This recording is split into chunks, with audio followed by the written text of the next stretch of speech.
Two builders go bust. Let's have a look. Evening everyone, Florian here and welcome to another episode of HeiseSays. Grab your stein of coffee because the construction apocalypse has not come to an end.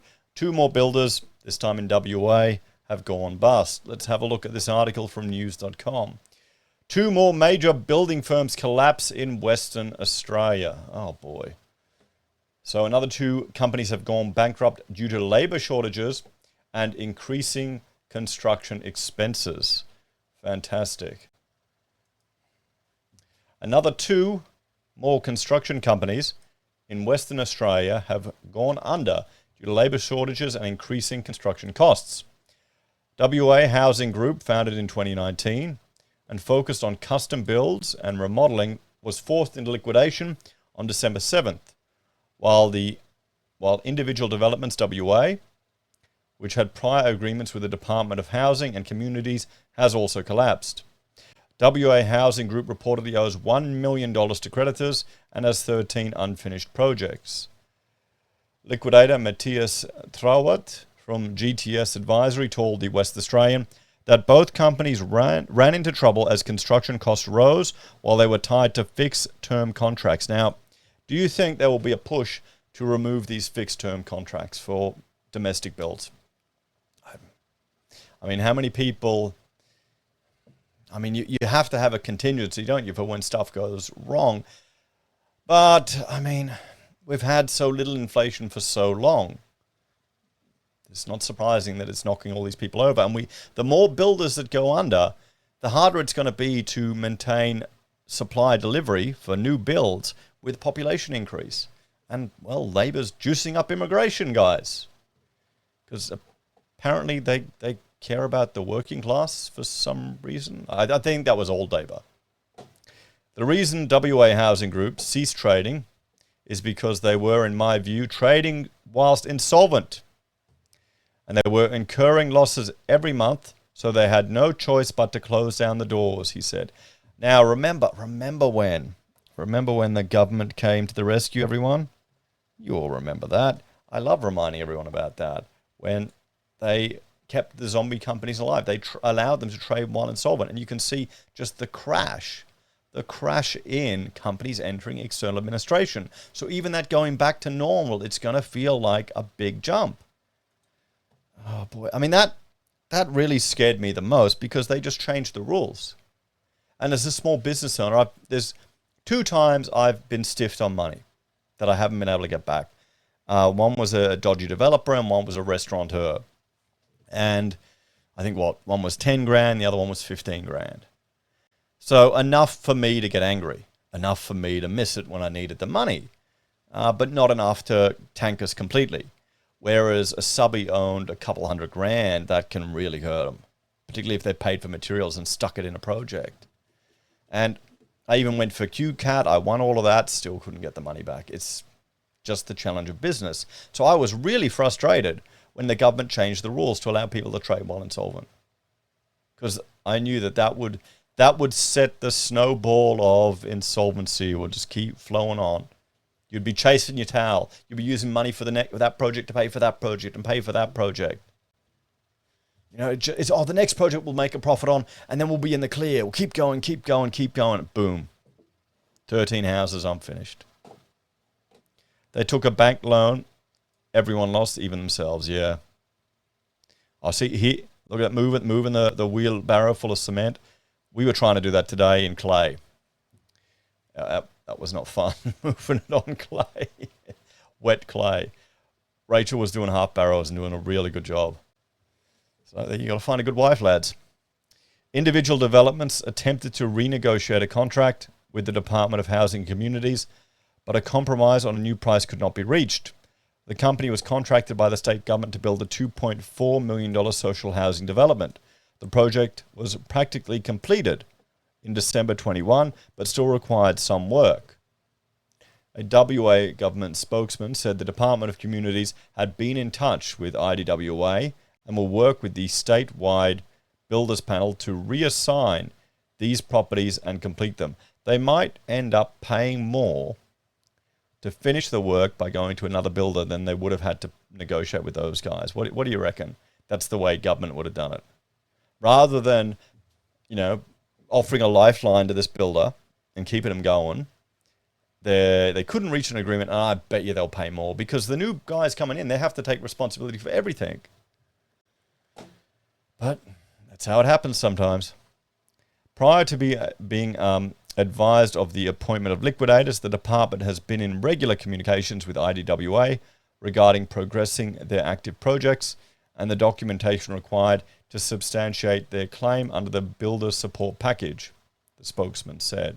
The state government works to support the industry and works closely with contracted residential builders in the current construction market while ensuring sensible and appropriate expenditure of taxpayer funds.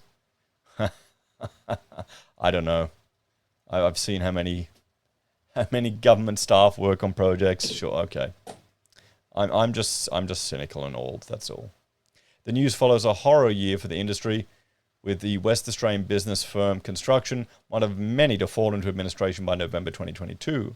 Director Mark O'Gorman said the business had been doing everything it could, but failed to pull through financial challenges in 22. Okay. The industry is facing major problems from a steep rise in costs to labour and material shortages that have slashed profits on existing fixed price contracts. We've been closely engaged with the Department of Finance in the past few weeks to ensure our approach is aligned in terms of how best to deliver on our public sector projects, and we hope that process will continue while we take steps to restructure the company, he said via WA Today. It is unfortunate that 5 projects awarded by the state government between the 1st of July and May 22 did not qualify for any financial relief for the significant cost escalations they incurred.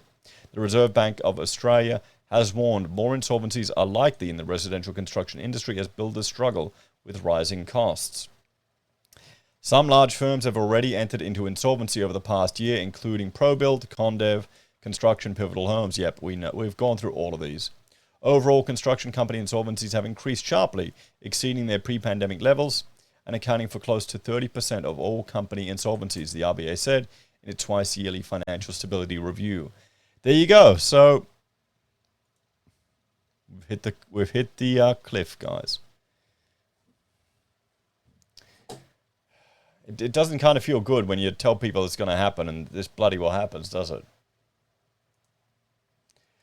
More recently, the increase in interest rates has begun to raise debt servicing costs for many firms, adding to financial pressures. Well, thank you, RBA. Thanks. I wonder how many businesses they're willing to destroy with their dreadful, overzealous interest rate cuts and their insane, their rises back to normal, but feel insane because they've cut so much. And now, was it all worth it? We're not going to learn anything from this. The average Australian isn't going to learn anything from this, and the politicians won't. They'll be calling for lockdowns for the next time someone needs to save a house deposit. The RBA warned further increases in insolvencies were likely. While the direct implications for the financial system are limited because banks have very small exposure to builders, there is potential for financial stress to spread to other businesses within the broader construction industry and to some households, the RBA said. Yeah, the banks are going to be fine, at least directly with the builders, but all the subbies and businesses that support those builders, there's a reason why the government uses housing to juice the economy, because it's one of the most effective ways. So that means it's really effective at stimulating the economy, but when it starts going down, it's going to burn a lot of people. And don't think this is going to make building easier or cheaper or getting a tradie any easier. It's not. It's going to make it harder. Really awesome time to build a bloody house renovation, Florian. Bloody awesome. Builders usually offer housing contracts at a fixed price with plenty of lead time, but since the start of last year, the cost of materials have gone up more than 20%. As such, profit margins for existing fixed price contracts have compressed substantially, and builders are now making losses on some contracts. Ongoing delays as a result of supply chain disruptions, inclement weather, and illness-related workers' absences have resulted in further increases in costs and have delayed when payment milestones are reached. According to industry contacts in the bank's liaison program, construction delays for detached homes are currently around 12 weeks on average, and much longer than this in some instances. Well, let's have a bit of a talk, guys.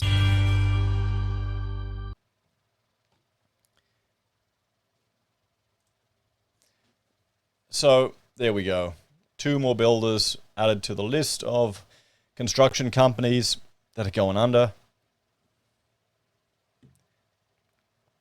I can't say we're all surprised. We knew this was coming. When we saw that trading while insolvent rules change, I guess for those of us in the construction game, you knew it was going to happen because you know how close to the wire a lot of these people play.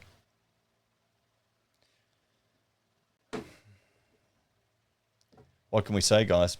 This is going to flow through to this ability to deliver supply.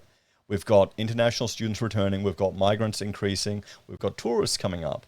Australia is coming back to normal. The world is coming back to normal. That's going to start increasing the demand for housing stock here in Australia. If we've got a shortage of builders, if subbies are going to go under because they're not paid by the builders that they're owed, it's going to be harder to meet that demand. So what's that going to do for our housing sector? And if interest rates are going to keep going up as well, so you're thinking, okay, housing will fall down, but then there'll be increased demand for housing. Material costs are going to keep going up. Supply of builder and labourers is going to be more difficult. It's going to be a fun year, that's for sure.